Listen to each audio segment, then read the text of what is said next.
It's time for Access the Experts from the University of Nebraska at Omaha with your host, Brandon Axamit.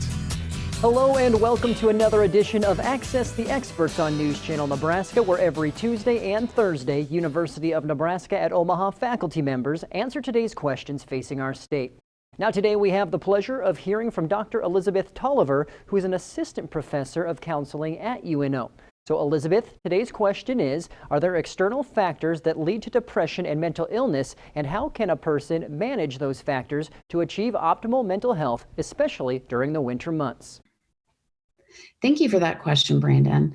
I'd be happy to talk to you today about external factors that lead to depression and mental illness and how a person can manage those factors to achieve optimum mental health, especially during the winter months. So when we think about external factors, some of those things can be our relationships. Those relationships include friendships, familial relationships, our coworkers and colleagues, really anyone that we're around that we share space with.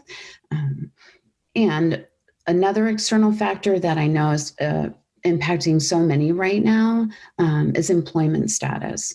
Many individuals over the last year have lost their employment or have reduced employment, which then has led to financial constraints, which is another external factor that can lead to increased symptoms of depression and mental illness.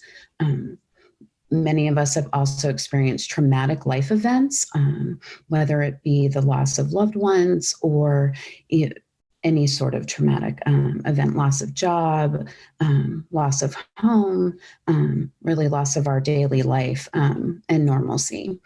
Also contributing external factors are our physical health and any perhaps injuries that we have. If we have access and resources to nutritious food and are able-bodied and able to exercise. And then something all of us, I believe, have experienced at some point throughout the pandemic is an increased sense of isolation and ambiguous loss where we're really feeling very alone.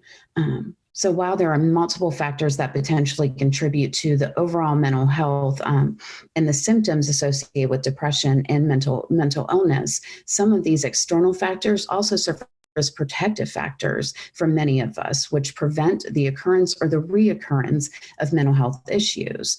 The primary, when it comes to really the protective factors, are the relationships that we hold, whether it be through, if we're able to keep in contact with family and friends through Zoom or online, or mental health forums or telehealth counseling, or through social distancing.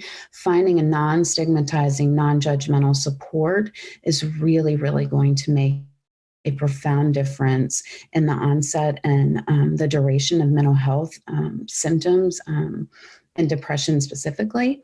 What we also know is that the more that we can feed our body well with nutritious food, that we're able to move our bodies whatever we can, whatever that means, and get our blood flowing, that does help increase the feel-good endorphins in our brain. And whatever we can do to feel less isolated is going to really improve our overall mental health and decrease our symptoms of depression and mental health concerns.